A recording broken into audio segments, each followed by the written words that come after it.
काहीतरी, आणि ही एका चांगल्या श्रोत्याची संस्कृती असते.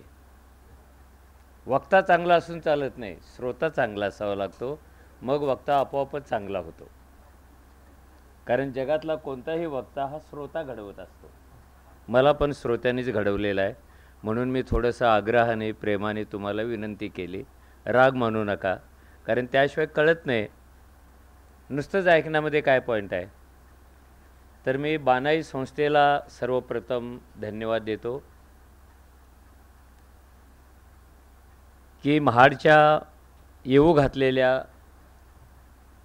शताब्दी स्मृती वर्षानिमित्त त्याने हा कार्यक्रम घडवलेला आहे.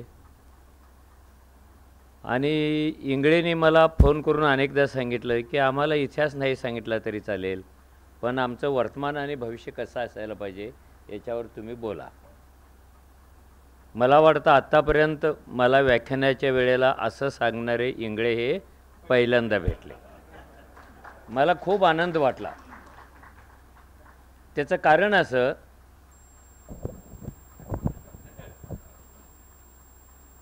कारण बहुतेक वेळेला आपण वर्णनवादी असतो आणि बाबासाहेबांच्या बाबतीत तरी आपण सगळ्यात जास्त वर्णनवादी आहोत. विचारवादी नाही आहे. विचार अवघड जातो, वर्णन सोपं जातं. कवी किती भारी वर्णन करतो. हे प्रिय, आकाशातला चंद्र तुझ्या कपाळावर आणून लावेन. किती भारी वर्णन आहे. चंद्र जणू याच्या आधार कार्डावर आहे किंवा लाडकी बहीण योजनेत मिळतो, अशा स्वरूपाची ही वर्णनं असतात. वर्णन करण्याची स्पर्धाच असते आपल्याकडे, त्यातल्या त्यात महापुरुषांची खूपच असते. मग बाबासाहेबांना कोण भीमाई म्हणतं, कोण महासूर्य म्हणतं, कोण क्रांतीसूर्य म्हणतं, कोण विश्वसूर्य म्हणतं, कोण विश्वरत्न म्हणतं. आणि ही सगळी विशेषणं वापरून संपली की अजून मग सागरसारख्या कवीला नवीन विशेषण काढायची गरज भासणार. विशेषण हे पॅकेज आहे, कवर आहे, ते काय पुस्तक नाही आहे. पुस्तक कवराच्या आत असतं. आणि लोकांना सुद्धा आपण वर्णनच ऐकायला तयार केलेलं आहे. त्याला फॅक्ट फिगर्स आवडतच नाहीत, कारण त्याचे कान आम्ही असे तयार केलेले आहेत. त्याने काय घ्यायचं आहे ऐकून, त्याने कृतीत काय आणायचं आहे, त्याने भविष्याची साध कशी ऐकायची आहे, त्याने वर्तमानात पायाखालचे चटके कसे सहन करायचे आहेत, हे वर्णनातून सांगता येत नाही. वाजलाच मोबाईल कोणाचा.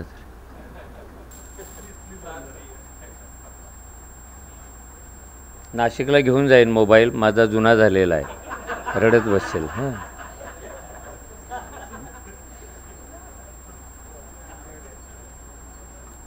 मला आठवतं, मी नगर जिल्ह्यात एकदा बाबासाहेबांच्या जयंतीला व्याख्यानाला गेलो होतो. रावसाहेब कसब्यांचा जिल्हा. आणि आपली जयंती म्हणजे आता ठरलेली आहे. जगात अशी जयंती कुठेच होत नाही. कशी काय होईल बरं? अशी होणार नाही आहे. वक्त्यांची संख्या असतात 20, 24, 25. मग तो सूत्रसंचालन कानात येऊन सांगतो, 2-2 मिनटं शुभेच्छा, 2-2 मिनटं शुभेच्छा. अरे तू 2 मिनटं शुभेच्छा देण्यासाठी मला 1000 किलोमीटरवरून कशाला बोलवलं? मी चिठ्ठीत देऊन पाठवलं असतं ना. पण जो जो वर्गणी देतो तो तो वक्ता होतो त्या दिवशी. त्याला स्टेज पाहिजे असतं. आणि हे सगळं कार्यक्रम घेणारा एक 83 वर्षाचा आजोबा होता, ज्याने बाबासाहेब पाहिले, पचवले आणि बाबासाहेबांच्या विचाराप्रमाणे तो वागला. हातात काठी होती, त्याला चालता येत नव्हतं. आणि मी थोडा उशीर झालो, त्यामुळे स्टेजवर बसायला मला जागा पण मिळाली नाही. आपली लोक भाकरी देतील, चाकरी देतील, पण खुर्ची नाही देणार. ते बघतायत, हा प्रमुख पाहुणा आहे, तो येतोय स्टेजकडे, पण त्याला जागा कोण करून देणार? मग शेवटी ते आजोबाने एक खुर्ची दुसरीकडून आणली घरातून आणि ते सगळ्यात शेवटी टाकले, तुम्ही इथे बसा. मग मी बसता बसता म्हणालो, आजोबा हे 2-3 डझन लोक बोलणारे आहेत आणि माझा नंबर कधी लागणार आहे, मला परत जायचं आहे लांब. ते म्हणाले काही काळजी करू नका, हे जे सगळे आहे ना जास्तीत जास्त 10 मिनटात खाली बसतील. म्हटलं 24 लोक 10 मिनटात, बघा तरी म्हणाला तो. हे जरा इंगळीने लक्षात ठेवायला पाहिजे, कारण ते कॅप्टन आहेत ना, लीडर आहेत ते. इंगळे नावाचा एक खूप मोठा समाजसुधारक बाबासाहेबांच्या चळवळीतला आमच्या बेळगाव जिल्ह्यात होऊन गेला. त्याच्यावर पुस्तक पण आहे, देवराय इंगळे. आणि त्यांनी बाबासाहेबांच्या सांगण्यानंतर जातीवाचक आडनावं बदलण्याची मोहीम चालू केली. महार, मांग, चांबार, ढोर, भट, अमुक तमुक. आता कर्नाटकात अशी काही ठिकाणं आहेत की जिथे पूर्वीचं महार आडनाव गेलं आणि त्याच्या ठिकाणी दीक्षित, बापट, कुलकर्णी, जोशी, आपटे, आणि ही पोरं स्कॉलरशिप घ्यायच्या रांगेत थांबायची आणि मी पण तिथे थांबायचो. हायला हे जोशा कसं काय आलं इकडे.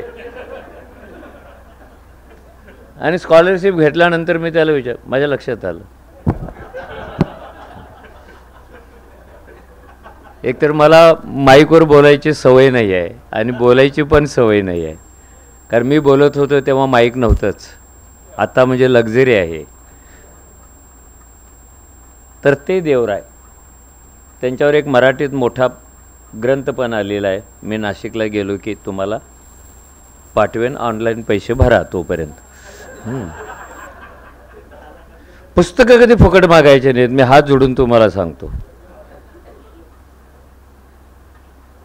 सत्यनारायणचा प्रसाद मागायला जा फुकट, खीर मागायला जा बौद्ध पौर्णिमेला, पुस्तकं नाही मागायचे. तर बानाईला मी धन्यवाद देतो. त्या आजोबाची कथा संपल्यानंतर मी बसलो स्टेजवर, माणूस आला आणि मग बोलायला उभा राहिला. आणि तो बोलायची सुरुवात कशी होते ते मी सांगायला पाहिजे का, वेळ जातो. बुद्धापासून चालू होतं ते रक्ताचं नातं सांगणाऱ्यांच्यापर्यंत थांबतं. आणि मग तो म्हणाला, वक्ता, मी शेजारीच बसलोय, अरे 26 जानेवारीला आपली राज्यघटना बाबासाहेबांनी आपल्या बलिदान हाताने दिली. आणि ते म्हणाले, त्या आजोबाने मागून काठी टोचली, बाबासाहेब काय म्हणाले हे आम्हाला माहिती आहे, तू काय म्हणतोस ते सांग. पाहिलं, मी पण माझं पण टेन्शन वाढायला लागलं ना. नाही, तो म्हणाला मी पुढे सांगते, पुढे नाही आत्ता सांग. आणि समोर एवढी सगळी गर्दी. तो म्हणाला मी पुन्हा कधीतरी येईन. शुभेच्छा देऊन तो बसला. दुसरा आला, तो तसंच म्हणाला, बाबासाहेब गांधींना मिस्टर गांधी म्हणाले. म्हातारे लगेच, हो आम्हाला माहिती आहे ना म्हण, खाली बसा. काय सांग, आई शपथ 8 मिनिटात त्यांनी 13-14 माणसं खाली बसवली. आणि पुढच्या स्टेज मागचा शाना. माझं इतकं टेन्शन वाढलं होतं, म्हटलं बाबा मी बोलू की नको. नाही, तुम्ही बोला, तुम्ही प्रमुख वक्ते आहेत. मी विचार करत होतो, एवढे हजारो वक्ते, हजारो लेखक, लाखो कवी, फरक का पडत नाही समाजात? बदल का घडत नाही? बदल एवढ्यासाठीच घडत नाही, जो समाज महापुरुषांना, विचारवंतांना, क्रांतिपुरुषांना फक्त वर्णनात अडकवतो, तो तिथून बाहेर निघत नाही आणि समाजात बदल घडत नाही. बदल घडवण्यासाठी वर्णनातून वर्तनात यावं लागतं, वर्तनातून कृतीत यावं लागतं आणि कृतीतून बदलाच्या लढाईमध्ये यावं लागतं. किती सांगणार मी, असे होते तसे होते. बरं, कोणी काही चॅलेंजेस देत नाही, मी काही म्हणालो तरी असू दे, बाबासाहेबांच्या विषयी बोलले, ऐकायला पाहिजे. कार्ल मार्क्स नावाचा एक जगप्रसिद्ध विचारवंत होऊन गेला, त्याच्यावरही बाबासाहेबांनी पुस्तक लिहिलेलं आहे, बुद्ध आणि मार्क्स. जे मार्क्सचे विरोधक आहेत त्यांनी ते पुस्तक वाचावं. जे गांधीचे विरोधक आहेत त्यांनी पुणे करारानंतर बाबासाहेबांनी साप्ताहिकात लिहिलेला अग्रलेख वाचावा, बातम्या वाचाव्यात. मी काही तारीख वार सगळे हेळव्यासारखं काही सांगत बसत नाही, त्याला काय अर्थच नाही.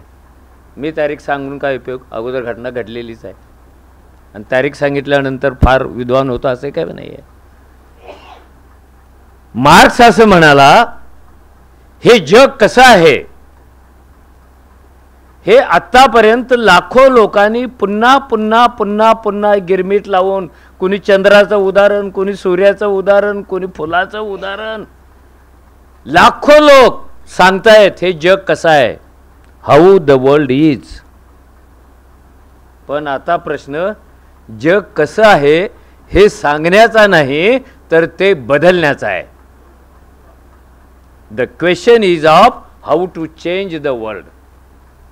आपल्या समोर महाडचा सत्याग्रह कसा झाला हे आता आपलं 10 वर्षाचं शेंबडं पोरगं पण सांगतं. तो सत्याग्रह कसा झाला हा प्रश्न नाही, सत्याग्रहाने आपल्यासाठी येणाऱ्या 100-200 वर्षासाठी काय वाढून ठेवलेलं आहे आणि ते आपण पाहिले का हा प्रश्न आहे. काय वाढून ठेवलं होतं आणि ते सांगताना सुद्धा आपण एक चूक करतो नेहमी. मी पण करत होतो बरीच वर्षे, पण मी आता सुधारली. माणगाव परिषदेला जेव्हा 100 वर्ष पूर्ण झाली तेव्हा मी एक मोठा ग्रंथ लिहिला, त्याला सरकारचा 1 लाख रुपयाचा पुरस्कार मिळाला. विशेष म्हणजे हे सरकार असताना मिळाला.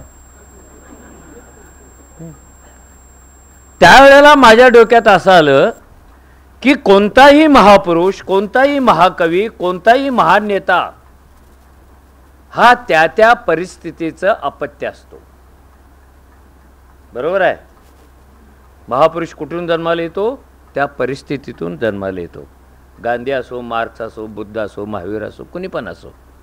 So child of situation. परिस्थिती कशी आहे याच्यावर महापुरुष कसा येणार हे ठरतं. मग जन्माला आलेला महापुरुष परिस्थितीच्या मानगुटीवर बसून स्वतःला पाहिजे तशी परिस्थिती तयार करतो आणि परिस्थिती नायकाला घडवते. हे टाय आहे. परिस्थिती माणसाला घडवते आणि माणूस परिस्थितीला घडवतो. त्यामुळे महाडला हात घालण्यापूर्वी, माणगाव परिषदेला हात घालण्यापूर्वी, काळ्या रामाच्या सत्याग्रहाला हात घालण्यापूर्वी, अमरावतीच्या अंबाबाईच्या मंदिराच्या सत्याग्रहाला हात लावण्यापूर्वी ही आंदोलन पूर्व परिस्थिती कशी होती. कारण त्याच्यातूनच बाबासाहेबांचा जन्म आहे, त्याच्यातूनच फुल्यांचा जन्म आहे, त्याच्यातूनच शाहूंचा जन्म आहे. तुम्ही ती परिस्थिती कशी होती याचं नीट विश्लेषण करत नाही तोपर्यंत महानायकाचं महत्त्व तुम्हाला कळतच नाही. हे काय सोन्याचा चमचा घेऊन आणि कॉन्व्हेंट शाळेत जाऊन जन्माला आलेले महानायक नव्हते. परिस्थितीने जन्माला घातलं. ही जर 1927 असेल तर 1827 पासून परिस्थिती कशी तयार होत होती. जगात ती तयार व्हायला 17व्या शतकापासून 14व्या शतकापासून सुरुवात झाली होती. कारण प्रबोधनाच्या लाटा इटलीतून सगळ्या युरोपला धडकत होत्या. त्या धडकत धडकत भारतात पण आल्या होत्या. ह्या लाटा का तयार झाल्या होत्या. कारण भारतापेक्षा सुद्धा काही प्रमाणात वाईट परिस्थिती युरोप, अमेरिका सगळ्याच देशामध्ये होती. स्वातंत्र्य काय म्हणतात कुणाला माहितीच नाही आहे. जेव्हा धर्मसत्ता पॉवरफुल झाली तेव्हा चर्चला विचारल्याशिवाय कुणाला कविता पण लिहिता येत नव्हती, माणसाचं चित्र पण काढता येत नव्हतं. एवढंच नव्हे तर जी चळवळ आपल्याकडे 15व्या-16व्या शतकात आली दक्षिणेकडे, नाम उच्चाराची चळवळ आळवार समाजाने चालू केली. मागणं काय होतं, मंदिरात जायला नको आम्हाला कारण तुम्ही सोडणार नाही आहे, आम्हाला मूर्तीपूजा पण नको, आम्हाला धर्मग्रंथाला हात लावायला पण नको, आम्हाला एकच स्वातंत्र्य पाहिजे ते म्हणजे परमेश्वराचं नाव उच्चारण्याचं स्वातंत्र्य. चला काय लढलाय माणूस पृथ्वीच्या पाठीवरचा, काय लढतोय माणूस. आणि ह्या सगळ्यांचा अभ्यास बाबासाहेबांनी परदेशात जाऊन केलेला आहे. इतकं विचित्र माणूस त्याही परिस्थितीमध्ये अस्वस्थ होतो. काहीतरी बंडाची बीजे त्याच्या आतमध्ये. जर तुम्ही चर्चमध्ये मला सोडणारच नसाल, तुम्ही बायबलला हात लावूच देणार नसाल, मी पापी आहे हे तुम्ही विसरणारच नसाल, तर मी अशी काही गोष्ट करेन की तो जो येशू आहे स्वर्गात देवदूत परमेश्वराचा मुलगा तो माझ्याकडे डायरेक्ट येईल. म्हणून तिनं जगातली पहिली कविता लिहिली. त्या कवितेमध्ये तिनं येशूला राजकुमार केला स्वप्नातला आणि छानपैकी कविता लिहिली ओल्फ नावाच्या बाईने आणि सांगितलं खुलेआमपणे, हे स्वर्गातल्या राजकुमारा, पांढऱ्या अश्वावर बसून तू निघालेला आहेस आणि मला ठाऊक आहे तू माझ्याकडेच येतोयस. तू मला अभिवादन करतोयस हात उंचावून आणि त्याच्यातून उजेडाचे पुंजकेच्या पुंजके माझ्या दिशेने येत आहेत, माझ्या चेहऱ्यातून तोंडातून माझ्या काळजात घुसतायत आणि इतकी प्रचंड घालमेल होते, आतलं जग घुसळून पण जातं. आणि सांगू का राजकुमारा, हे हवं हवंसं पण आहे आणि हे नको नकोसं पण आहे. त्याचं विश्लेषण कसं करायचं? जर मी प्रॅक्टिकल भाषेत विश्लेषण केलं की भावना दुखावतील, दंगल होईल. ती सांगत होती काय, आता ह्या देवाची ओनरशिप माझ्याकडे आहे, तो माझ्या काळजात घुसलेला आहे, तो आत खेळतोय, घालमेल होते. तिथून सुरुवात होते. ती दक्षिण भारतात येते, ती बसव पंथात येते, ती वारकरी पंथात येते. कधीतरी घरी गेल्यानंतर त्या महार संतीने लिहिलेला अभंग वाचा आणि तिचं नाव तुम्हाला आठवलं की सांगा. अवघा रंग एक झाला. कुणी लिहिलं? अवघा रंग एक झाला, रंगी रंगला श्रीरंग. मी तू पण गेले वाया, पाहता पंढरीचा राया. ह्याचा अर्थ काय प्रत्येक शब्दाचा? तुम्ही पांडुरंगाला भेटू देत नाही ना, त्याचं नाव घेऊ देत नाही ना, मग मी अशी वस्ताद आहे, अवघा रंग एक झाला. आता काय करणार आहे? हे चालत युरोपमधल्या प्रबोधनांच्या नंतर भारतामध्ये घुसलं. हे पाणी, हा देव, ही भक्ती, ही अश्रद्धा, ही अस्पृश्यता, हे भेदाभेद, हे मंगळ अमंगळ खूप वर्षापासून इथे घुसून ते वास करते आणि माणूस त्या त्या वेळेला थोड्याफार प्रमाणामध्ये प्रतिकार करण्याचा प्रयत्न करतो. कधी विजय झाल्यासारखं वाटतं, कधी हरल्यासारखं वाटतं, पण त्याची ही परंपरा चालूच आहे. कबीर काय म्हणतो, चिकित्सा कशी करतो? जर गंगेत आंघोळ केल्यामुळं पुण्य लाभत असेल तर ते पहिल्यांदा तिथेच मुक्काम करणाऱ्या माशाला आणि बेडकाला राहायला लागायला पाहिजे. कसं काय काय हे प्रबोधन कसं चालत आलेलं आहे? आणि भारतामध्ये विशेषतः दक्षिणेकडे प्रबोधनाच्या लाटा खूप मोठ्या प्रमाणामध्ये उसळत होत्या. मी त्यातलं एका पंथाचं नाव सांगितलं, आळवार. त्याचं कारण असं की दक्षिणेकडे अस्पृश्यांच्यावर अन्याय करण्याचे मार्गसुद्धा मोठे विलक्षण होते. त्यातले एक दोन सागरनी सांगितले. मंदिर प्रवेशासाठी तिकडे सत्याग्रह झाला, तो यशस्वी झाला नाही, तो छोटा होता. केरळमध्ये अनेक अस्पृश्य महिलांच्या स्तनावर टॅक्स होता. पटतं? Chest tax. गुगलवर जा, मी दिलेला शब्द बघा, सगळी माहिती येते. अरे असा कसा देश आहे भाऊ? बाईच्या स्तनावर टॅक्स आणि बजेटमध्ये स्तन टॅक्साचं एक वेगळा कॉलम आहे. तरुण असेल जास्त टॅक्स, म्हातारी असेल कमी टॅक्स, छोटी पोरगी असेल तर अजून कमी टॅक्स, स्तनाच्या आकारावरून, त्याच्या सौंदर्यावरून. त्या टॅक्सला पहिला विरोध केला आणि मला वाटतं महिला मुक्तीची चळवळ तिथे चालू होते आणि महाडच्या मांडवामध्ये ती येते. नांगेली नावाच्या एका अस्पृश्य बाईने तिचा कर थकला, रोज शिपाई यायचा, टॅक्स दे टॅक्स दे. एक दिवस ती म्हणाली 2 मिनटं थांब, मी आज जाते आणि कर घेऊन येते. ती एका मिनिटात बाहेर आली आणि कर म्हणजे केळीच्या पानावर कापून ठेवलेले 2 स्तन होते, ते तडपडत होते, ते त्याच्या हातात दिले. हे दृश्य असं एकाएकी रात्रीत कधी महाड जन्माला येत नसतो. एका रात्रीत कधी काळाराम जन्माला येत नसतो. एका रात्रीत कधी माणगाव परिषद जन्माला येत नसते. ह्या वर्षानुवर्षाच्या श्वास आणि उश्वासाच्या लढायातून हे सगळं तयार होत असतं.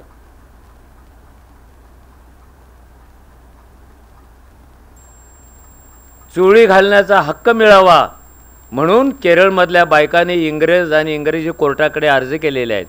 बाई काय मागत होती? दागिने, नवरा, घर, दार. अरे काय मागत होता तो निष्पाप जीव? माझं अर्ध अंग झाकून घेण्यासाठी चोळी घालण्याचा अधिकार मला द्या. घरातून पत्र पाठवलं आणि त्यांना वाटत होतं आपल्या अर्जावर जेव्हा सुनावणी होईल तेव्हा कोर्ट आपल्याला तिकडे बोलवेल आणि कोर्टात चोळी न घालता जाणं गुन्हा असतो, म्हणजे त्या निमित्ताने तरी आपल्याला चोळी घालता येईल. काय बाईला उगीच प्रतिभावंत नाही म्हटलेलं. आणि केरळच्या इतिहासात पहिल्यांदा त्या चोळ्या घालून गेल्या, कोर्टासमोर हात जोडला, मै लॉर्ड आम्हाला चोळी घालायचा अधिकार द्या. ते म्हणाले आम्ही तुमच्या धर्मामध्ये हस्तक्षेप करू शकत नाही, पण तुम्ही जर ख्रिस्ती झाला तर आमचा धर्म तुम्हाला चोळ्या घालायचा अधिकार देईल. मग हे नांगेली प्रकरण वगैरे संपल्यानंतर इंग्रजांनी चोळी घालण्याचा हक्क देणारा कायदा केला. हे पाणी नाही आहे,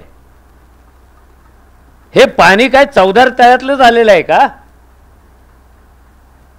अरे हे पाणी 2500 वर्षापूर्वी जाऊन पहा रोहिणी नदीमधलं.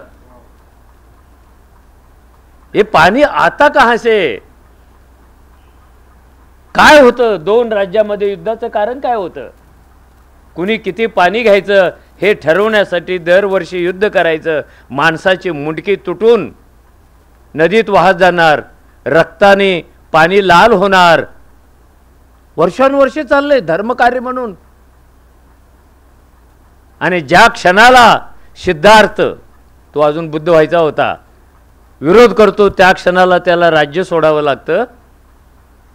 आणि बुद्ध काय सांगत होता? तो म्हणाला पाण्यासाठी माणसांच्या कत्तली करणं हे बरोबर नाही आहे. त्याच्याऐवजी तिकडची 4 शहाणी माणसं, इकडची 4 शहाणी माणसं एकत्र बसानी तोडगा काढा. आजच्या भाषेत काय आहे? वॉटर कमिशन आहे. हे बुद्ध कधी सांगतो?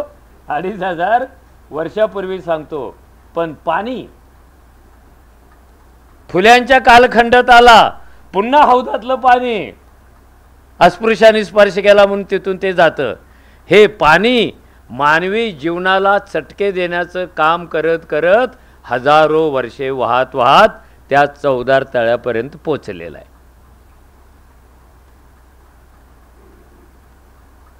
त्या पाण्यामध्ये देव मिसळलाय, त्या पाण्यामध्ये धर्म मिसळलाय, त्या पाण्यामध्ये संस्कृती मिसळली, त्या पाण्यामध्ये स्त्री पुरुष भेदाभेद मिसळला. जे बाई जर मासिक पाळीच्या काळात असेल तर ती नदीतल्या विहिरीतल्या पाण्याला हात लावू शकायचे नाही, कारण बाई मासिक पाळीत गेली तर अख्खी 6 फुटाची बाईच अपवित्र होते, पाप योनी होते. कुठे कुठे पाणी. आणि आता सागर म्हणाला ते बाटलीपर्यंत आलेलं आहे. ते आलेलं नाही आहे, जगातल्या भांडवलशाहीने ते आणलेलं आहे. बाबासाहेबांनी सांगितलं होतं खोती आंदोलनाच्या वेळेला, चौदार तळ्याच्या वेळेला, अजून कुठून कुठेतरी या पृथ्वीवरच्या माणसाच्या मालकीच्या 3 गोष्टी जन्मजात असतात. त्याला कुठे अर्ज करावे लागत नाही. हवा, पाणी आणि जंगल. ह्याचा मालक कोण आहे? तो माणूस आहे. मग एका पाऊस पडला खूप नागपूरमध्ये, तर एका माणसाच्या वाट्याला पाणी किती द्यायचं त्याचे गणित पण युनोने तयार केले. तो माणूस जर असा दोन्ही हात करून पावसात उभा राहिला तर एवढ्या भूगोलामध्ये जेवढं पाणी पडेल ते त्याच्या मालकीचं. आता ढगच पळवून नेण्याचे तंत्रज्ञान आले, त्यामुळे हात वर करून राहण्याचा प्रश्नच येत नाही. हे पाणी बाटलीत बंद होणं म्हणजे भांडवलशाहीने इथल्या कॉमन माणसाचा जगण्याचा अधिकार काढून घेणं आहे. आपण त्याला प्रतिष्ठा दिली. एखादी बाई अशी बाटली हातात फिरवत बसमध्ये चढायला लागली की आजूबाजूच्या बाया म्हणतात, काय गो बाई, भारी बाई. बिस्लरीचं पाणी. आणि बिस्लरी इतकी मोठी झाली की आता कुणीही माणूस पाणी पित नाही तर बिस्लरी पितो. कंपनी कशी काय पिता? बिस्लरी कंपनीचं नाव आहे ना. कंपनी कशी काय पिता तुम्ही? बिस्लरीचं पाणी पितो एवढं तरी म्हणा. हे सगळे धक्के देण्याचे कामं 17व्या शतकापासून भारतामध्ये पण होते. पण हे धक्का देणारे जे लोक होते, अस्पृश्यांच्यावर होणाऱ्या अन्यायाला धक्का देणारे जे लोक होते, हे बहुतांशी अस्पृश्य नसलेले लोक होते. भूतदयेने, मानवी हक्कानी, कोणत्या तरी अजून चांगल्या कल्पना घेऊन हे अस्पृश्यता निर्मूलनाचं काम ते करत होते. खरं म्हणजे निर्मूलन नव्हतं, ते सौम्य करणं होतं, ते समजून घेणं होतं. म्हणून बाबासाहेबांच्या जन्मापूर्वी सुद्धा इथल्या काही ब्राह्मण समाज सुधारकाने, मराठा समाज सुधारकाने 4 गोष्टीवर भर दिला होता. त्याच्यामध्ये भेटीबंदी उठवणं, म्हणजे भेटायचं टाळायचं नाही, एकत्र यायचं, एकत्र जमायचं. भेटीबंदी उठवली, एकत्र बसले, एकत्र बोलले. मग लोटीबंदी, मग पाण्याला बंदी करायचं नाही, निदान पाणी त्याला वरून तरी वाढायचं, पाणी घ्यायला परवानगी दे, सौम्य करायचं ते. मग रोटीबंदी, एकामेकाचं खायचं नाही, रोटीबंदी. मग ह्यांनी सहभोजनं चालू केली आणि त्या सहभोजनाला सुद्धा खूप किंमत चुकावी लागते. बाबासाहेबांचे एक मोठे अनुयायी शिवतरकर हे ढोरके चर्मकार समाजाचे होते. त्यांनी मुंबईमध्ये बाबासाहेबांच्या प्रोत्साहनामुळं मांग, चांबार, महार अशी भोजनावळ घातली आणि त्यांना त्यांच्या जातीने बहिष्कृत करून दंड केला होता. किती अवघड होतं, पण शिवतरकरांनी केलं जातात. बेटीबंदी, आंतरजातीय विवाह करायचं नाही. आणि बाबासाहेबांनी त्या महाडच्या सत्याग्रहात सुद्धा एक ठसकून वाक्य सांगितलं की जोपर्यंत आंतरजातीय विवाह होत नाही, बेटीबंदी उठत नाही, तोपर्यंत अस्पृश्यतेला धक्का बसतच नाही. तुम्ही माणसं एकत्र आणणार पण जात मनात आहे, तुम्ही पाण्यात हात घालणार पण जात मनात आहे. कोणाचा मोबाईल असतो?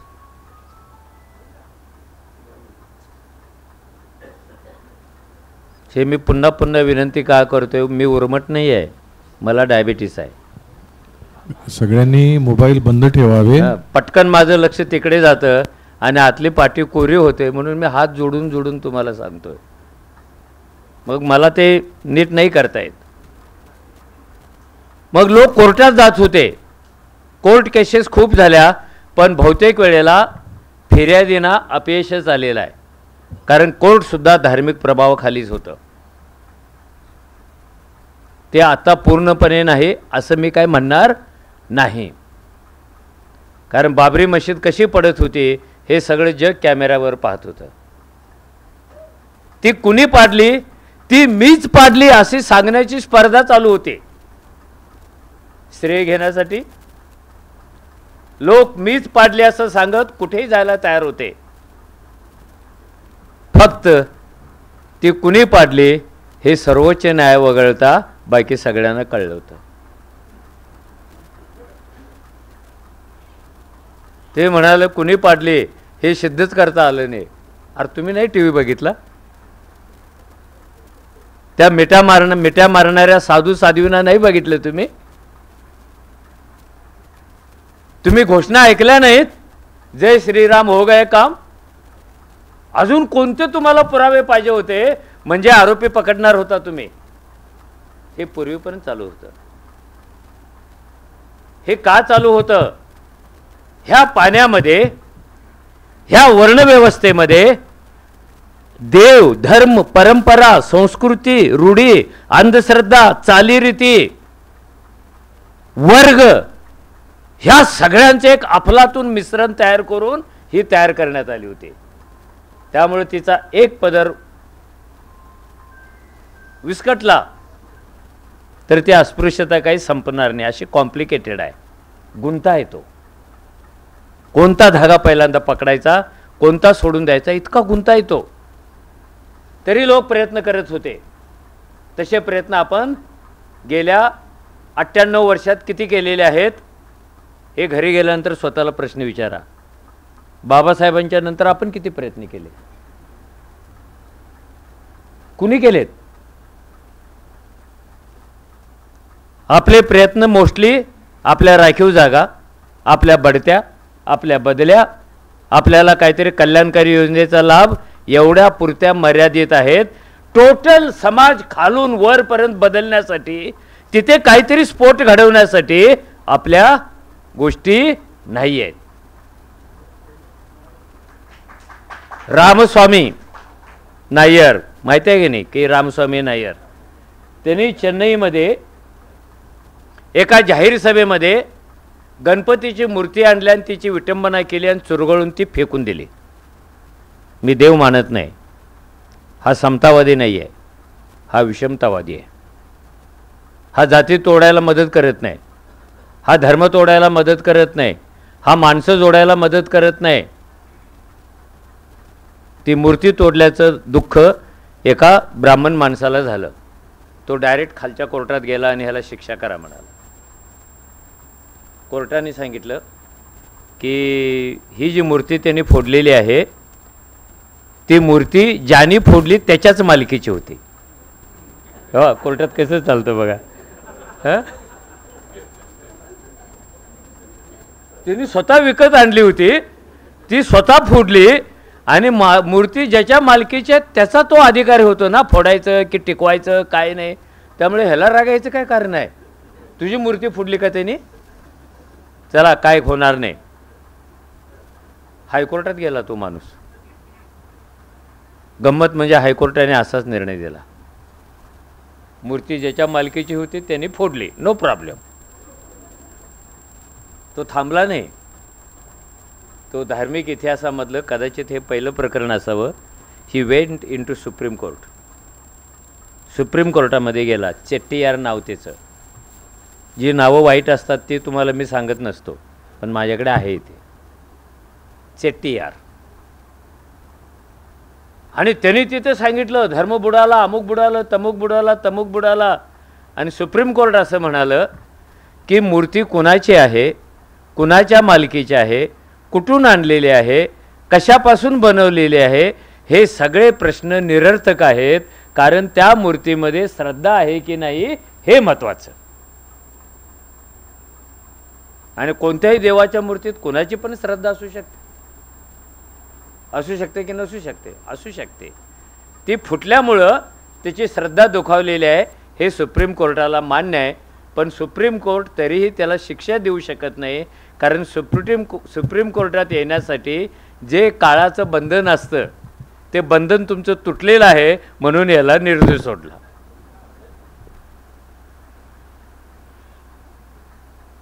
सो बॅक टू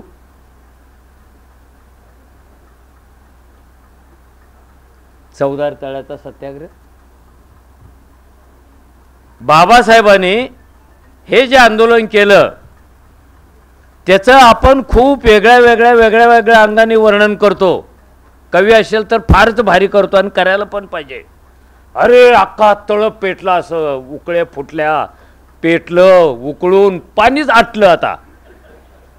आता शिवाशिवीला काही जागाच नाही राहिली. काय होतं सगळे हे? ते तळ शिवल्यामुळं स्वातंत्र्य, समता, बंधुता, धर्मनिरपेक्षता सगळं काही आलं. नवा माणूसच जन्माला आला. खरं आहे काय? आणि त्याच्यासाठी होतं का ते? ते कशासाठी होतं हे बाबासाहेबांनी अध्यक्ष भाषणातच सांगितलं. पण आपण बाबासाहेबांच्या पुढे कोसभर दोन त्यांनी विसरून सांगितलं नसेल हो. पण आपली जबाबदारी आहे ना, ते याच्यासाठी होतं. एक वाक्य त्यांनी सांगितलं की ह्या तळ्यातलं पाणी पिल्यामुळं माणूस अमर होतो, असं कोणी समजत असेल तर तो गाढव आहे. आम्ही पित नाही, पण पिणारे कुणीतरी आहेत ना, मग ते अमर झाले का? नुसतं हातात तांब्यात घेऊन स्वर्गात गेले का? पाणी पिल्यामुळं कुणी अमर होत नाही, आणि पाणी न पिल्यामुळं कुणी मरत पण नाही, कारण ते न पिताच आपण इतकी वर्ष जगत आलो ना. त्यामुळे संबंध काय आहे पाणी पिऊन अमर होण्याचा आणि पाणी मिळालं नाही म्हणून मरून जाण्याचा? यातल्या दोन्ही गोष्टी नाही आहेत. ही एक टेस्ट केस आहे, ही एक पायरी आहे छोटी, आणि ह्या पायरीवर बसून आपल्याला कुठे जायचं आहे? समग्र क्रांतीच्या दिशेने जायचं आहे. अशी समग्र क्रांती, असं समग्र परिवर्तन जिथे ना पाण्यावरून वाद असणार नाही, देवावरून वाद असणार नाही, स्त्री पुरुषावरून वाद असणार नाही, कोणतीही विषमता असणार नाही, असं एक निर्मळ जग जे स्वातंत्र्य, समता आणि बंधुतेवर उभं आहे.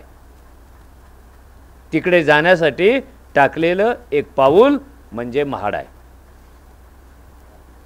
तिकडे जाण्यासाठी टाकलेलं एक पाऊल म्हणजे नाशिकचा काळाराम मंदिर सत्याग्रह आहे, म्हणजे अमरावतीतला मंदिर प्रवेश सत्याग्रह आहे.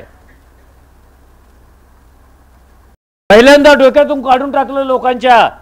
ते जर काढलं नसतं ना, आपली सुद्धा लोक येडी होऊन ते जसं तिकडे डुबकी मारायला चाललेत ना, तसे इकडे डुबक्या मारायला गेले असते आणि प्रॉब्लेम झाला असता राव. नुसतं कुणीतरी नेत्याने सांगितलं असतं वर्षातून या तारखेला एकदा डुबकी मारा, अख्खं नागपूर पळालं असतं तिकडे. बाबासाहेबांना कदाचित भीती वाटली असावी की आपल्या लोकांना अशा अंधाराच्या जगात नेऊन सोडता कामा नये जिथून ते बाहेर पडू शकणार नाहीत. त्या जगातून बाहेर काढायचं आहे त्यांना, आणि बाहेर काढायचं असेल तर नव्या वाटा द्यायच्या आहेत. आणि हे जे चालू होते सामाजिक सुधारणेचे प्रयोग, ह्या सगळे रुळलेल्या वाट्या होत्या.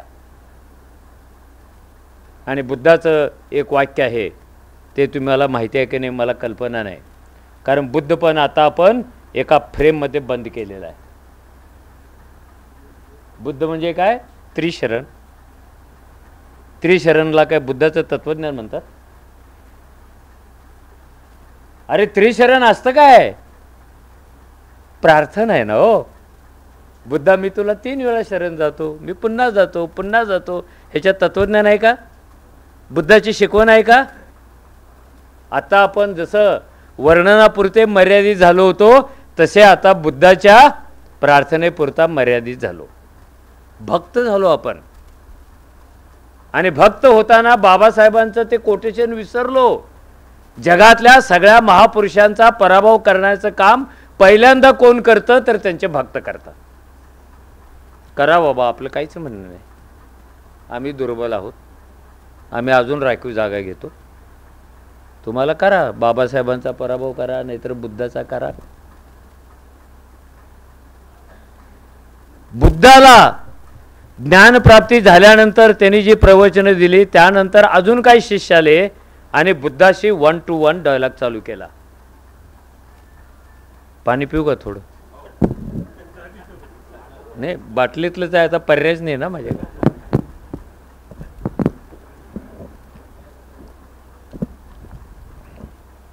अरे ऐकायला जातं, हॉल छोटा आहे. नाही ना, ऑडिओ करायचंच नाही म्हणून सांगितलं ना मी. ते कुठेही सोशल मीडियावर टाकतात आणि काहीतरी टायटल देतात त्याला, आणि लोक ट्रोल करून मला शिव्या द्यायला लागतात.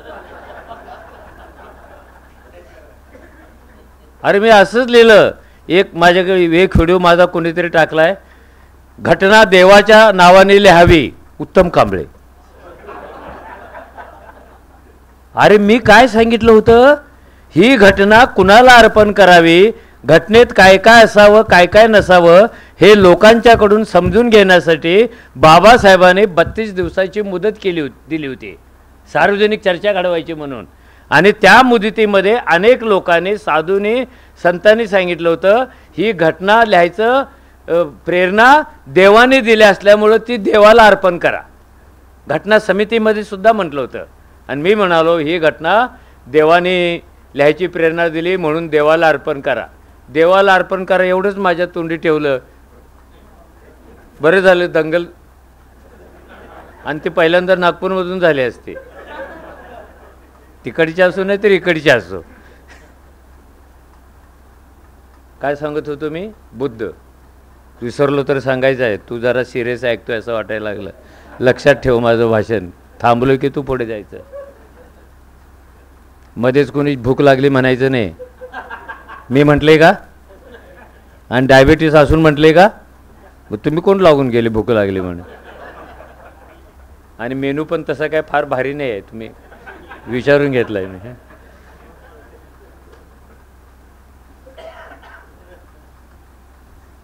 मी भाषणाला उभा राहिलो की घड्याळ बघतच नाही आणि चिठ्ठी पण वाचत नाही मी. आपल्याला वेळ कुठे आहे ते करायला? वेळच नाही आपल्याला. बुद्धाला विचारलं की हे बुद्धा, तू इतकी वर्षे कुठे होतास? तू ध्यानाला बसला होता ना, ज्ञानप्राप्ती झाल्यानंतर तो आला. हे कसं सांकेतिक आहे बघा. इतकी वर्षे तू कुठे होतास? म्हणजे तुझं शरीर दिसतं सगळ्यांना, पण शरीरातला तू दिसत नाही आहेस. तू कुठे होतास? कुठे गेला होतास? तो म्हणाला मी अशा ठिकाणी गेलो, अशा ठिकाणी गेलो, अशा ठिकाणी गेलो.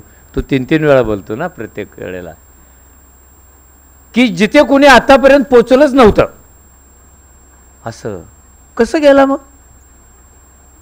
मी अशा वाटेने गेलो, अशा वाटेने गेलो, अशा वाटेने गेलो, ज्या वाटेवरून आतापर्यंत कोणी चाललंच नव्हतं. हे सगळं महाडच्या पुढे येणार आहे. मग ही वाट तयार कशी झाली? तो म्हणाला अशी वाट कधीच तयार होत नाही, ती तयार करण्यासाठी स्वतः चालावं लागतं.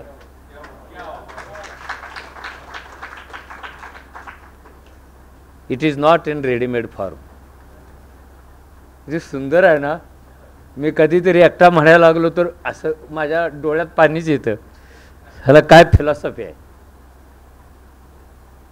आणि मग मला कळलं की निसर्ग नावाची शक्ती रोज लाखो जीव जन्माला घालते, त्यांना अन्न पाण्याची व्यवस्था करते, चोच देते, मेंदू देते, हात देते, पाय देते.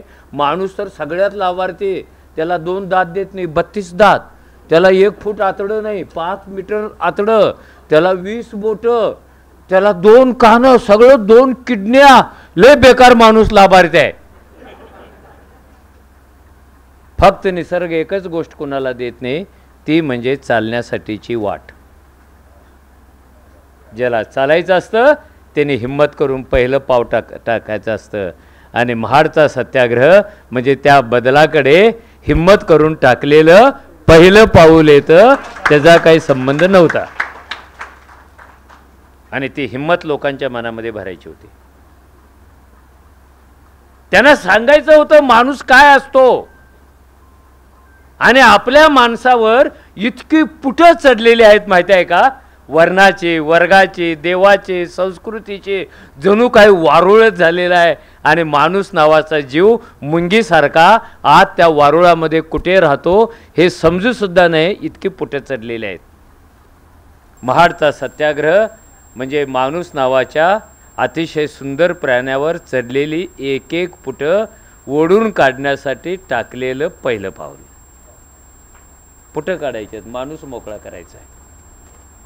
आणि हे स्वातंत्र्य स्वातंत्र्य स्वातंत्र्य नाही आहे. बाबासाहेबांनी स्वातंत्र्य दिलं. अरे नुसतं स्वातंत्र्य दिलं नाही, त्यांनी 3 रत्न, तात्विक 3 रत्न, स्वातंत्र्य, समता आणि बंधुता, ही एक साखळी आहे. त्यातली एक जरी गळाली तर बाकीच्या दोन्ही निरर्थक ठरतात. तुमच्याकडे बंधुताच नसेल तर स्वातंत्र्य फेल. स्वातंत्र्य आहे पण समता नसेल, फेल. समता आहे पण बंधुता नसेल, फेल. माणसाच्या गरजा काय आहेत हे सगळं बाबासाहेब त्या परिषदेमध्ये सांगत होते. बाबासाहेबांचं सार्वजनिक जीवन पहिल्यांदा चालू झालं माणगावमध्ये. सागरनी सांगितलं अंबाबाईच्या सत्याग्रहात चालू झालं थोडंफार. त्याच्या अगोदर मुंबईमध्ये गणपतीची पूजा करण्याचा अधिकार पाहिजे म्हणून छोटी मोठी आंदोलनं झालेली होती. हनुमानाची पूजा करण्याचं पाहिजे आहे. आता प्रश्न असा येतो, ज्या बाबासाहेबांनी फक्त इंगळ्यांचाच प्रभाव आहे सभागृहात. फोन बंद म्हणजे फोन चालू का राहतो?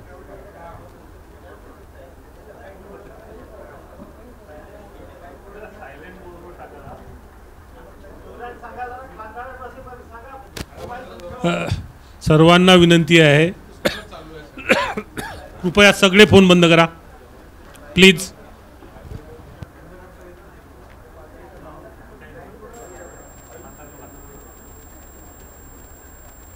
तर यातली त्रिसूत्री खूप महत्वाची आहे. आपण सांगतो शिवाजी महाराज की जय अशा घोषणा देत ते गेले रायगडचा किल्ला चढताना, आणि महाडमध्ये जी मिरवणूक निघाली त्यात पहिल्या वेळेला जय जिजाऊ जय शिवाजी अशा घोषणा दिलेल्या आहेत. मेसेजिंग काय आहे याच्यातला? गांधींचा एकच फोटो स्टेजवर आहे. हिचे अर्थ शोधायला पाहिजेत. बाबासाहेबांनी हे असं काय केलं? बाबासाहेब गणपती पूजा किंवा ह्या मंदिरात जाण्याचा अधिकार का मागत होते? ते काय आस्तिक होते का? ते काय दैववादी होते का? या देशामध्ये जो 80% वर्ग आहे ज्याला माणूस म्हणूनच मान्यता नाही आहे आणि तो हिंदू आहे. जर तो हिंदू असेल तर हिंदूंना मिळणारे सगळे अधिकार त्याला मिळायला पाहिजेत.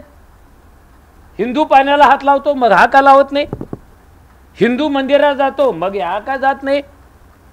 हा जो हिंदू आहे तो 14 तळ्याच्या पाण्याच्या बाबतीत इतका उदार होतो. तिथला ब्राह्मणे तर इतके उदार लोक आहेत, ते कुत्रं जाऊन तळ्यात मुतून आलं तरी ह्यांना राग नाही, कारण उदार महत्व द्यायचं. कावळ्याने वर फिरता कावळा हागला तरी ह्यांना राग नाही, पक्षाने हागलं कुणाकडे तक्रार करायची? तळ घाण करणाऱ्या कोणत्याही शक्तीविषयी यांच्या मनात राग नाही आहे. ह्यांच्या मनात तेव्हाच राग येतो जेव्हा महार मांग त्या पाण्याला स्पर्श करतो. हे कसलं ढोंग आहे? ही कोणती परंपरा आहे? कावळा हागल्यानंतरही पाणी अपवित्र होत नाही, कुत्रं मुतल्यानंतर अपवित्र होत नाही, गायीनं शेण टाकल्यानंतर अपवित्र होत नाही, एवढी अंगाची घाण काढून त्याच्यात टाकल्यानंतर अपवित्र होत नाही. असं अस्पृश्याच्या बॉडीमध्ये काय आहे की त्याची सावली पडली आणि त्याने पाण्याला हात लावला की अख्खा तलाव भ्रष्ट होतो? जर अशा प्रकारे भ्रष्ट होणारी नदी असेल, तलाव असेल, तर शहाण्या माणसाने त्याला अगोदरच पेटवून द्यायला पाहिजे. साल्या माणसाच्या हाताने तू कसा काय भ्रष्ट होतो? कुत्रं चालतं, मुस्लिम चालतो, ख्रिस्ती चालतो. अरे ह्यानी काय घोडं मारलं? बरं ह्यांच्या बायका चालतात तुम्हाला, ह्यांचे श्रम चालतात, ह्यांनी तोडलेली लाकडं चालतात, ह्यांच्या जनावराचं दूध चालतं तुम्हाला. माणूस का नाही चालत? माणूस का डिलीट होतोय? कोणत्या फोल्डरमध्ये पाठवला जातोय माणूस? या अंगाने त्या आंदोलनाचा विचार करा. उत्तरं कदाचित वेगळी वेगळी मिळतील. मी काय गांधी आणि आंबेडकर वादामध्ये रुची दाखवणारा माणूस नाही आहे, कारण मी बुद्धाकडून एक सम्यक दृष्टी घेतलेली आहे. दूध का दूध, पाणी का पाणी दिसलं पाहिजे मला. गांधींचा फोटो होता ना मांडवा. काळाराम मंदिर सत्याग्रहामध्ये, त्याच्यानंतर ते 3-4 वर्षांनी झालेलं सत्याग्रह आहे, तिथे कोणत्या टोप्या वापरल्या होत्या आंदोलकांनी? गांधीच्या टोप्या. गंमत म्हणजे मुंबईतल्या काँग्रेसने त्या एक गट्ट पाठवल्या होत्या. त्याचा अर्थ शोधत नाही आपण, कारण राजकारणात ते अंगलट येतं. राजकारणात अंगलट येतं म्हणून एखादं सत्य तुम्ही फार काळ दाबून टाकत नाही. पुढे त्यांची भांडणं झाली, जग जाहीर आहे. एकामेकावर चिडले, जग जाहीर आहे. एकामेकाविरुद्ध लिहिलं, जग जाहीर आहे. आणि हे पण जग जाहीर आहे ना. याचा अर्थ कसा लावायचा हे तुम्ही नव्या पिढीवर सोपवा. कारण जुनी पिढी निष्पक्षपातीपणे पाहणार नाही, कारण तिच्याही डोळ्यावर परंपरेचे मोतीबिंदू आलेले आहेत.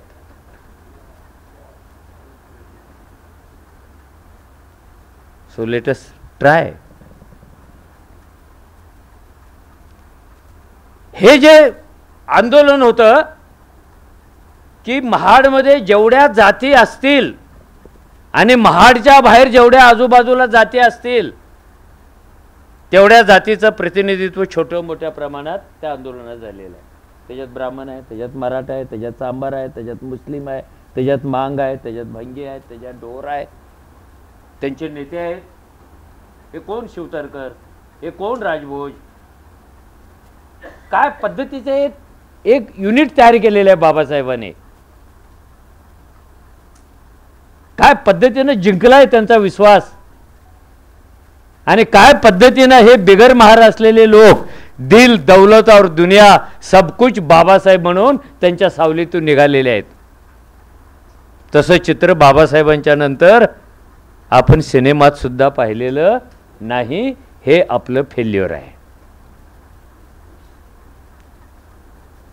पुढे हा पाण्याचा प्रश्न मिटला, महाडची यशस्वी क्रांती झाली, हे आपण ठरवलं. आपण म्हणालो अस्पृश्यता संपली, पाण्याला हात शिवला. बाबा आढावाने 1980च्या दशकामध्ये एक पानवटा एक गाव आंदोलन केलं.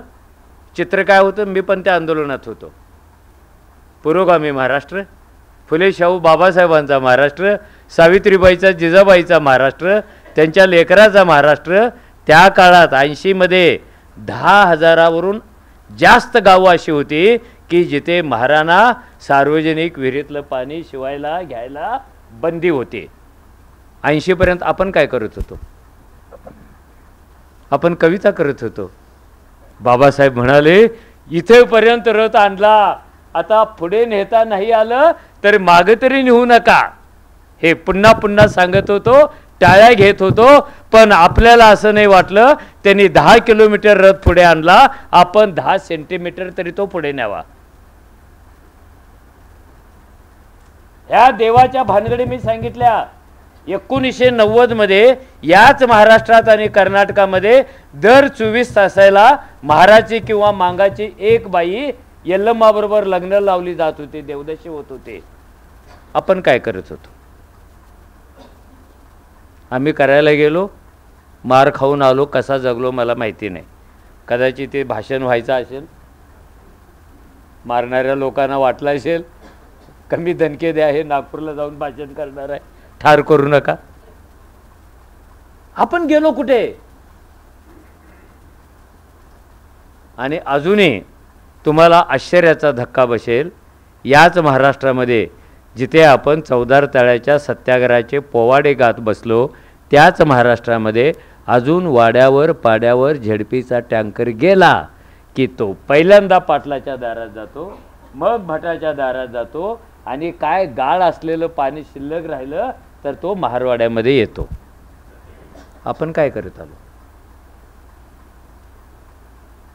व्हॉट्सॲपवर कधी एक ओळ तरी टाकली, कोणी स्टेटसला ठेवलं. आणि किती गर्व आपल्याला, भीमाची लेकरं, नागपुर की बेटी हूं मैं, जय भीम वाली हूं. अरे जय भीम के आगे जाकर क्या करना है, ये करना है. महाडने हे सांगितलेलं आहे. ही सुरुवात आहे, कळस तुम्ही तयार करा, येणाऱ्या पिढ्यांनी कळस तयार करावा. ही पायाभरणी आहे, इमारत तुम्ही बांधा. मी बानाईला विनंती करणार आहे की हे येणारं जे वर्ष आहे, निदान याचा तुम्ही एक सायंटिफिक अभ्यास तरी करा. ह्या कोणत्या विहिरी आहेत गावागावातल्या. या महाराष्ट्रामध्ये आणि देशामध्ये अशी एक पण विहीर नाही जी महार मांग आणि वडाऱ्यांनी तयार केली नाही. बरोबर आहे. भटजी विहीर खोदतो, भटजी विहिरीचा सुरुंग लावतो, जो स्वतःचा प्राण धोक्यात घालून विहिरीत उतरतो, विहिरीच्या पाणी तिच्या गर्भाशयात इतके सुरुंगाचे स्फोट करतो की असा झराच उसळत वर येतो. तो झरा आला की हा तिथून हद्दपार. तुझी सावली टाकू नको पाण्यावर. होते की नाही? आज कोणत्या समतेची कविता करायला लागलो आपण? बाबासाहेब कोणत्या समतेचं स्वप्न पाहत होते? ह्या समतेच्या आड येणाऱ्या विरुद्ध एकाच वेळेला राजकारण, धर्मकारण, समाजकारण, कायदा, टॅक्टिकल पॉलिटिक्स अशी सगळी आयुधे घेऊन ते लढत होते. माझा राजकारणाला विरोध नाही आहे. मला पण खूप वाटतं आपल्या लोकांनी खूप मंत्री व्हावं, पण ज्याला चारोळे येतात तोच मंत्री होतो. आता मला चारोळे येतच नाही. मी ट्रेनिंग घेणार इंगळ्यांच्याकडे. एक वर्कशॉपच त्याने आयोजित करायला पाहिजे. लोकांना असं वाटायला लागलं चारोळे आली ना मंत्रीच होतं, बाकी काय गरजच नाही.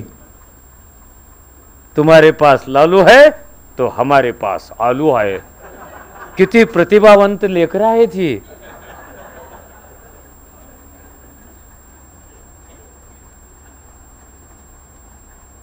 हे कुठे न्यायचं होतं? पाणी. अरे आपण तेव्हा विरोध करायला पाहिजे होता. हे जेव्हा पाणी बाटलीत आलं त्याची प्रोडक्शन कॉस्ट तेव्हा 2 नये पैसे होते आणि 10 रुपयाला ते विकत घेत होतो. वेलफेअर स्टेटमध्ये बाबासाहेबांचं हे वेलफेअर स्टेट आहे. हे नुसतं राष्ट्र नाही आहे, राष्ट्र खूप आहेत, पण बाबासाहेबांनी हे राष्ट्र घडवलं. हे कल्याणकारी राष्ट्र आहे. ह्या राष्ट्राच्या जन्माचा, जगण्याचा, मरणाचा एकच उद्देश आहे, काही झालं तरी लोकांचं कल्याण करायचं. कारण लोकांनी राष्ट्राचं स्वप्न पाहिलेलं आहे. कोणतं वेलफेअर स्टेट घेऊन बसलो आपण आता? अरे तुम्हाला स्वच्छ हवा पण नाही, ऑक्सिजन पार्लरमध्ये जावं लागतं.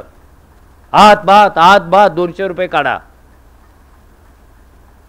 एक झाकी थी झाकी. मी तरी या सगळ्या पद्धतीनं पाहतो. मी तुमच्यापेक्षा अधिक श्रद्धाळू होतो चौदार तळ्याच्या बाबतीत. मी घर बांधलं आणि माझ्या म्हातारीने रामफळ लावलं तिथे. आता त्यावेळेला एवढा रामाचा वाद पण नव्हता, पण म्हातारीने लावलं. तिला काय माहितीच नव्हतं बाबरी काय आणि राम काय. आणि माझ्या डोक्यात आलं आपल्या आईनं हे झाड लावले म्हटल्यानंतर एक रोमॅन्टिक कल्पना आली. येतेच ना माणसाच्या मनात. बहुतेक वेळेला ती मेहुणीच्या बाबतीतच जास्त येते. त्याला आता काय करणार. मी गाडी घेऊन निघालो सागर, डायरेक्ट माड. एक 5 लिटरचा कॅन घेतला, पाणी उचललं, गाडीत ठेवलं, ते आणून रामफळाच्या झाडाला टाकलं. काय श्रद्धा भारी आहे. मग कुसुमाग्रज वारले, त्यांच्या अस्त्या आणून टाकल्या. मग नारायण सुर्वे गेले, त्यांच्या अस्त्या आणून टाकल्या. मग आता माझे हितचिंतक असलेले मित्र म्हणतात, हे उगीच बोंबलं तू जाहीरपणे सांगू नकोस, लोकांना वाटेल त्या झाडात दैवी शक्ती आहे आणि रोज नारळ कापर घेऊन लोक तुझ्या दारात येतील.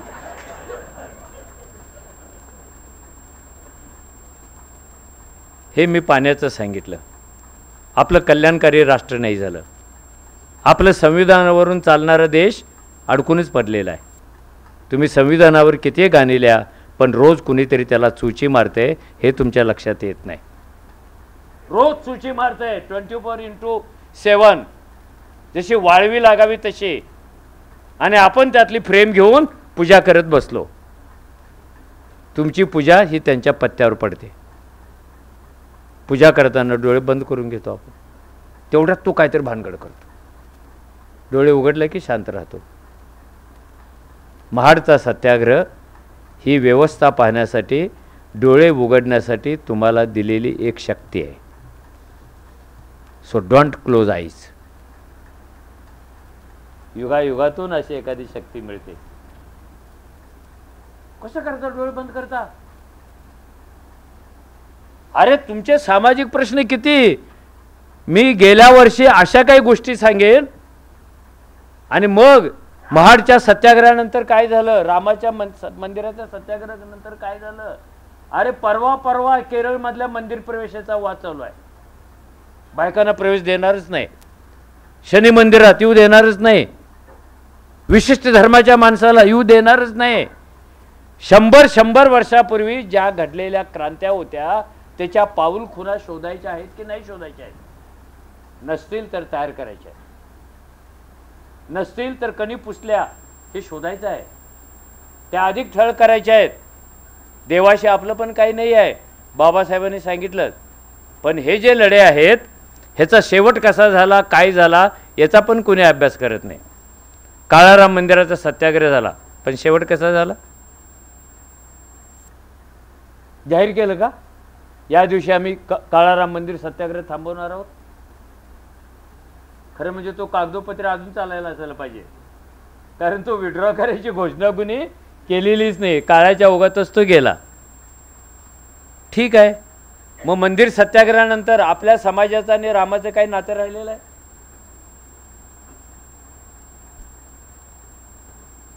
हे सागर कविता करतो ठीक आहे, महाडची पाईपलाईन कधी बंद पडत नाही, तीच अगोदर बंद पडणार, कारण प्रायव्हेटायझेशनचा पहिला दणका कल्याणकारी राज्याला असतो, ती बंद पडणार.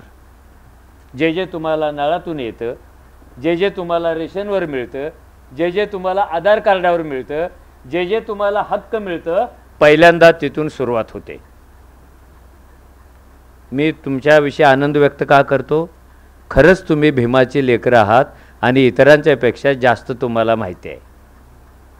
ऐकून घेण्याची तुमची क्षमता आहे, थोडंफार करण्याची तुमची क्षमता आहे, आणि रस्त्यावर राहून मार खाण्याची क्षमता आणि 4 देण्याची क्षमता सुद्धा फक्त आणि फक्त तुमच्यात आहेत, म्हणून तुम्हाला शत्रू जास्त आहेत. शत्रू जास्त काय आहेत? जो लढतो, जो प्रतिकार करतो, जो ॲक्टिव्ह असतो त्यालाच शत्रू असणार आहेत ना. म्हणून लोक म्हणतात हे जे बुद्धिस्ट लोक आहेत ना, हेच नुसते घटना घटना घटना म्हणतात, हेच नुसते जय भीम जय भीम म्हणतात, जणू घटना त्यांचीच असल्यासारखं. अरे पण ते का म्हणतात असं? नाशिकमधल्या एका जाहीर सभेत का म्हणतात ते? अरे व्यवस्थेने त्यांना एका अशा वळणावर आणलेलं आहे की ज्या जाती त्यांच्या नैसर्गिक मित्र होत्या खालच्या आणि वरच्या, त्या तुटून गेलेल्या आहेत. हे राजकारणात एकटे पडलेले आहेत, ह्यांच्यात सगळ्यात जास्त बेकारी वाढलेली आहे, गुन्हेगारीने प्रवेश चालू केलेला आहे, जगण्यासाठी काहीतरी करायला पाहिजे. अशा समूहालाच संविधानाची जास्त गरज असते, आणि तोच जय भीम म्हणणार, तोच घटना घटना म्हणणार. कळत नाही काय, अकला नाहीत काय, असं मी भाषण केलं होतं. आपण असा निर्धार केला पाहिजे जसं बाबासाहेबांनी अजून एक गोष्ट तिथे केली. आपल्या स्त्रीमुक्तीचा अभ्यास करणाऱ्या बायका ह्या पूर्ण, कोण काय म्हणाल, कोण काय म्हणाल? मला भूक नाही लागलेली, काळजी नका करू माझी. आपल्या स्त्रीमुक्तीवाल्या बाया महिला मुक्तीच्या विचाराचा प्रारंभ पाश्चिमात्य देशात झाला असं भाषण देतात. आपल्याकडे तो पहिला स्त्रीमुक्तीचा विचार झाला काशीबाईला महात्मा फुल्यांनी दत्तक घेतलं आणि तिच्या पोटातल्या बाळाला मी वारस आहे असं नाव दिलं. तो स्त्रीमुक्तीचं एक रोपटं होतं, आणि त्याचं विशाल स्वरूप कुठे दिसलं? त्या महाडच्या मांडवामध्ये, जेव्हा बायका खेड्या पाड्यातून दगड धोंड तडत रडत, अरे पहिल्यांदा आपल्या नेत्याला राजकुमार म्हणणाऱ्या, लेकरू म्हणणाऱ्या बायका तिथे दिसल्या, आणि लोकगीतातले बाबासाहेब पहिल्यांदा महाडमध्ये जन्माला आले. ते जे त्यांचं छोटेखानी भाषण आहे ते काय आहे? ते महिला मुक्तीची सूत्रच आहेत. कसं बाबासाहेब धाडस करतात? तुमचा नवरा जर मेलेल्या गुराचं मटण घेऊन आला तर शिजवणार नाही म्हणून सांगा, थोबाडीत मारा आणि घराबाहेर काढा, आणि कोणतेही चांगलं काम खांद्याला खांदा लावून नवरा बायकोने करायचं आहे. महिला मुक्ती दुसरी काय असते? हे कुजून टाकलेल्या महिलांच्या शक्तीचं अर्ध जग ते वापरा वापरा म्हणून महाडच्या मांडवात सांगत होते, आणि त्याला महिला मुक्ती म्हणतात.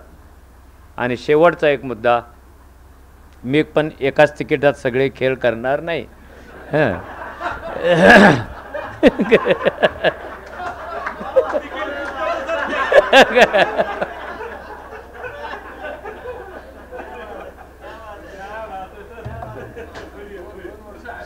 शेवटचा अस्पृश्यता असल्यामुळे काय काय घडत जातं आपल्याला काय माहिती आहे. जाती तर तयार होते, चटके बसतात, ह्याला जनावरासारखं वागवतात, ह्याला पाण्याला हात लावू देत नाहीत, त्याला ताजं अन्न खाऊ देत नाहीत, तिला चोळी घालू देत नाहीत. मला तर हे इतकं वाटायचं बेकार ना. नांगेलीची मंदिर आहेत ना केरळमध्ये, राजाला धक्का बसला. अरे हे जर देशाला कळलं स्तनावरच्या कराचा निषेध म्हणून त्या बाईंनी स्तन कापून टाकलेले आहेत तर आपली प्रतिष्ठा खूप जाईल. तर तुम्ही असं जाहीर करा. त्या बाईच्या अंगात राजाविषयी प्रचंड प्रेम होतं, कायद्याचं पालन करण्याची शक्ती होती. आपल्याकडून जमलं नाही म्हणून फुल ना फुलाची पाकळी राजाला काहीतरी द्यावी म्हणून तिनं त्याग केला. तिचं मंदिर उभा करा, तिथे ब्राह्मण बसवा आणि तिथे जी दक्षिणा येईल ती पुन्हा राजाच्या खजिन्यात टाका. अस्पृश्यतेमुळे काय होतं. नंबर 1, ज्याचं जळतं त्यालाच कळतं. बरोबर आहे. हे जे नवीन संविधान येणार आहे, तयार केलेलं आहे, त्याचे 2 पार्ट आहेत. सनातन संविधान भाग 1, भाग 2. मला वाटतं तुमच्यापैकी कुणीही वाचलेलं नाही. आणि तुम्ही असं का करता भाऊ? माझे काही चुकतं विकतं काय? का नाही वाचला? अरे निदान यूट्यूबवर मला फॉलो तरी करा. मी मार खाईन पण ऐकणाऱ्याला मारत नाहीत, अजून बोलणाऱ्याला मारतात. केले फॉलो कधी? का नाही फॉलो करत? अरे नव्या संविधानात असं म्हटलेलं आहे, हे हिंदू राष्ट्रात संविधान लागू झाल्यानंतर जेव्हा केव्हा ते हिंदू सरकार येईल तेव्हा ते वर्णव्यवस्थेला कायद्याने मान्यता देईल. आणि गंमत काय? जातीला विरोध करेल. अरे हे कसं काय होईल? म्हणजे गर्भाशय शाबूत ठेवणार. बरोबर आहे. वर्णव्यवस्था म्हणजे गर्भाशय आहे, त्याच्यातून जाती बाहेर येतात. वर्णाशीर कायदेशीर. वर्णाशीर कायम ठेवून जाती बंद कशा करणार तुम्ही? तिथे 24x7 जाती जन्मालाच येत राहणार आहे. प्रत्येकाला आपल्या आपल्या जातीनुसार वागण्याचं स्वातंत्र्य देणार. म्हणजे मी पुन्हा मेलेले गुरु ओढायचे आहेत, मी पुन्हा मेलेल्या जनावराचं मटण खायचं आहे, मी पुन्हा पाटलाच्या म्हातारीच्या मौतीचा सांगावा द्यायला चालत चालत शिरगुप्पेपासून बेळगावला चालत जायचं आहे. हे जाऊन आलो मी. त्यामुळे माझं जेवढं जळतं ना ते तुम्हाला ऐकून पण कळणार नाही. हे काय असतं? मेलेल्या जनावराच्या मांस खाऊन चाण्या वाळवत घालणं आणि ते रक्तानं भरलेलं चांबडं चांबाऱ्याच्या घराकडे देणं आणि सगळ्या अंगभर भरलेल्या गोचड्या आणि त्या तांबवा माझ्या म्हातारीने आजीने त्या काढून विस्तवात टाकणं. You can't understand. पेटतं अजून कुठेतरी म्हणून मी मोठ्याने बोलतो.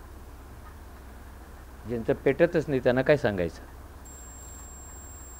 कधी कधी वाटतं मीच मायनॉरिटीमध्ये गेलो. ऐकतच नाही राव तुम्ही.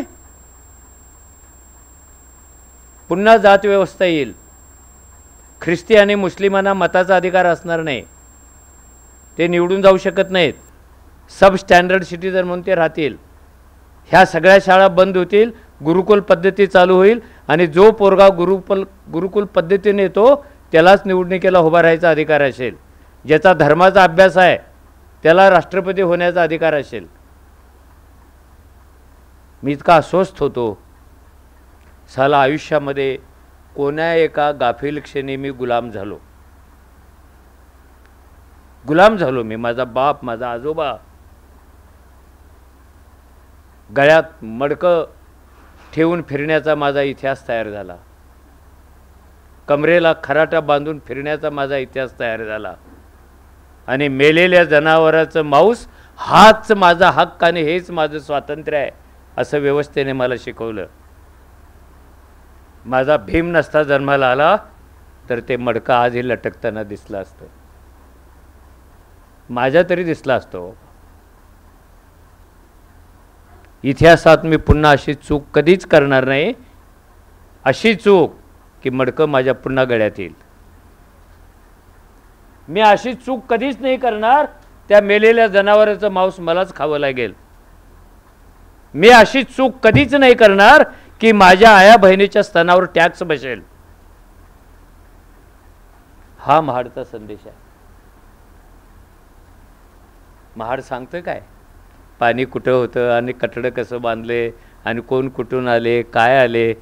आई शपथ मी तुम्हाला हातापाया पडून सांगतो, वर्णनातून बाहेर पडा, वर्तनाकडे जा. आपल्या आपल्या पातळीवर करा ना.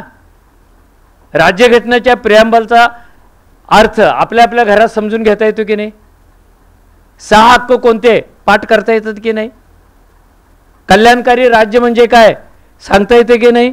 7 कोटी पोरांना खिचडी का मिळते, संविधान आहे म्हणून ना. 5 किलो धान्य कुठून येतं, संविधान आहे म्हणून ना.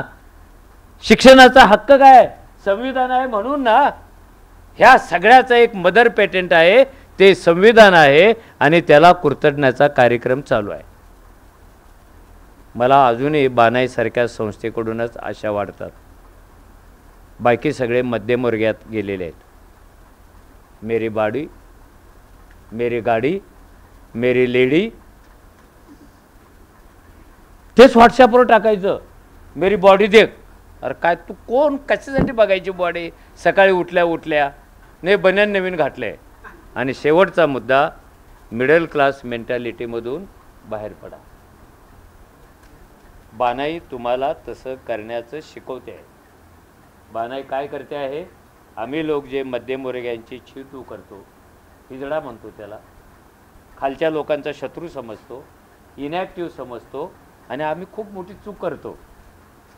अरे त्यांना फेकून देऊन कसं चालेल.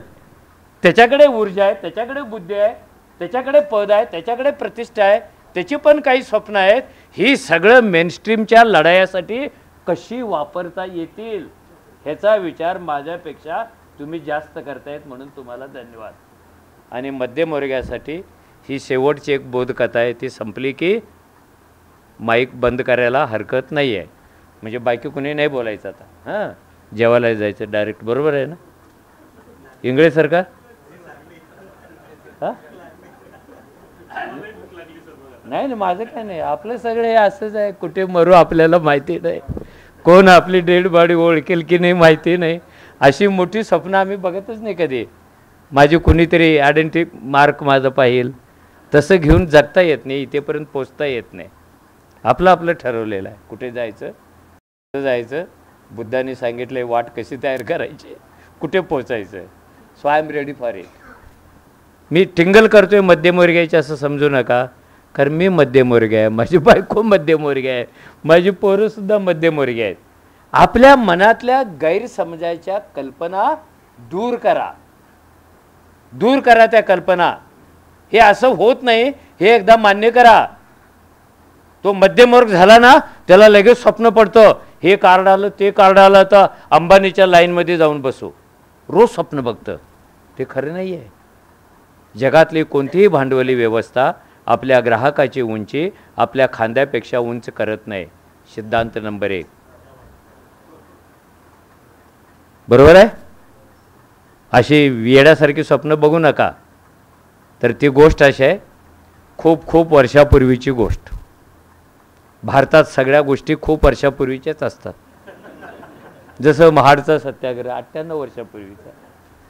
इथे वर्तमानाकडे कोणी सिरियसली बघतच नाही. इथे भविष्याच्या हाका कोणी नीट ऐकतच नाही. ही गोष्ट सुद्धा खूप खूप वर्षापूर्वीची, जेव्हा सर्कस चालू होती महाराष्ट्रामध्ये तेव्हाची ही गोष्ट आहे. जडाम साहेब 2 मिनटं. तुम्ही बोलायला लागलाय की मी भाषण वाढवेन. मग वाढवायचं नाही आता. खूप खूप वर्षापूर्वीची गोष्ट. कारण आपल्या गोष्टी खूप वर्षापूर्वीच्या असतात. वर्तमानाचा सांधा त्यांना नसतो, भविष्याचा सांधा नसतो, म्हणून ह्या गोष्टी नेहमी फेल होतात. आपल्या गोष्टीतून क्रांती कधी होतच नाही. आपल्या सगळ्या गोष्टी राजा राणीच्याच. घरातल्या दुसरीच्या पोराला उभा करा आणि त्याला म्हणा एक गोष्ट सांग. तू सांगितली होती काय वडिलांना गोष्ट? तुला विचारलं होतं का? मग तुझे आई वडील लय भारी, हिच्या नादाला कशाला लागा म्हटले. ते हात बांधून उभा राहतं आणि गोष्ट सांगतो. खूप खूप वर्षापूर्वी ना एक राजा होता. बाबासाहेबांचं संविधान येईपर्यंत हे सगळं राजांनीच व्यापून टाकलं होतं, राजाशिवाय काहीच नव्हतं. खूप खूप वर्षापूर्वी एक राजा होता, त्याला 4 राण्या होत्या. असा राजा अपवादच, त्याला मल्टीवाईवज नाही आहेत. मग ते पोरगं हिशेब करून सांगतं, एक ना लग्नाची, दुसरी ना बहिणीबरोबर करवलीहून आली आणि इथेच राहिली, ती पण राणी झाली. तिसरी ना बड्डे गिफ्ट मिळाली आणि चौथी पळवून आणली हंटिंगला गेल्यानंतर. झाली माझी गोष्ट. कशी क्रांती होणार आहे अशा थर्ड क्लास गोष्टींनी समाजामध्ये? अरे का महाडचा सिनेमा होत नाही मोठा? का नाही होत? सूर्य उगवतीला चाललाय, सूर्य मावळतीला चाललाय आणि पोलादी पहाडाचे बाबासाहेब पाणी पेटवण्यासाठी उभा आहे. एकेका शब्दावर पाणी उसळून येतं.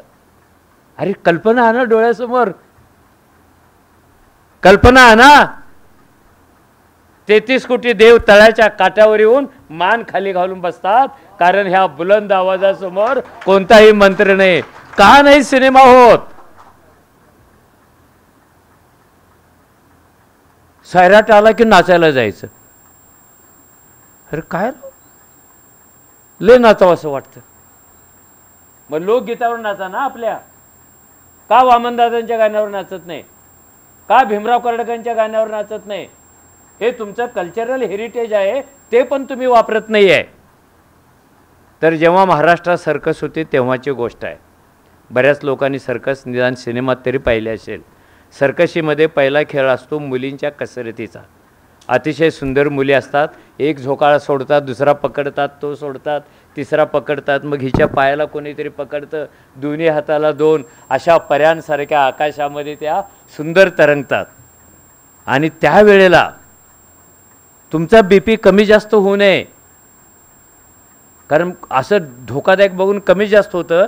म्हणून सर्कसमधली मॅनेजमेंट झोकाळा खेळण्यासाठी नेहमी सुंदर मुलींची रचना करते.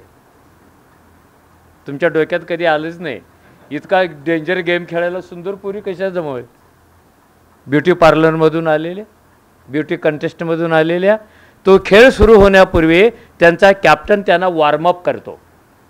पडद्याच्या मागे एका रांगेत उभा राहतात. Ladies sir, warm up sir. आणि तो मॅनेजरकडून आलेली माहिती सांगतो, हा पहिला खेळ आहे, तिकीटं सगळी विकत गेलेली आहेत, गॅलरी पण फुल झालेली आहेत आणि शोची सुरुवात तुमच्या ह्याच्यापासून होणार आहे. तुम्ही असं खेळ करा की दुसरा शो पण फुल गेला पाहिजे, तिसरा पण शो फुल गेला पाहिजे. ह्यांची चर्चा तिथे चालू असते आणि त्याच्या शेजारी सर्कशीचं ओझं वाहून नेण्यासाठी गाढव असतं. ते तिथे बसलेलं असतं कोपऱ्यात आणि ते रोजचंच आहे ना. मग शेवटची वॉर्निंग देतो, हे सर्कशीत अजून देतात. शेवटची वॉर्निंग देतो, लेडीज जर एखाद्या मुलीने चूक केली, व्हॉट इज पनिशमेंट? त्या एक सुरात सांगतात पुरे, सर मॅरेज विथ डॉंकी, गाढवाबरोबर लग्न. साला काय जोखीम आहे? हे जेव्हा त्या मुलींचा मोठा आवाज गाढव असं कान टवकारून ऐकतं तेव्हा ते इतकं हसतं, इतका आनंद होतो. पहिल्यांदा आवाज काढतो जोरात, हा हा हा, आणि देवाकडे प्रार्थना करतं, देवा एक तरी पोरगी चुकू दे म्हणजे माझं लग्न होईल. किती वर्षे बिन लग्नाचं आहे मी. पण सर्कशीच्या इतिहासामध्ये झोकाळा हातातून निसटला म्हणून पोरगी पडली, हात हातातून निसटला म्हणून पोरगी पडली, असं एकदा पण झालेलं नाही. सबब काय? गाढवाचं लग्न पण झालेलं नाही. मध्यमवर्गीयांनी बोध काय घ्यायचा की तुम्हाला व्यवस्था कधीही अंबानी होऊ देणार नाही. तुम्हाला तुमचं जीवन सुखी करायचं असेल, आनंदी करायचं असेल, चिंतनशील करायचं असेल, फॅमिली एकदम सुंदर करायची असेल तर तुमच्या हातात हात घेऊन जायला तयार आहे ते फक्त संविधान, ते फक्त बाबासाहेब, तो फक्त बुद्ध, ते फक्त शाहू, ते फक्त आंबेडकर. एवढीच ही गोष्ट लक्षात ठेवून जा. आता मी थांबतोय.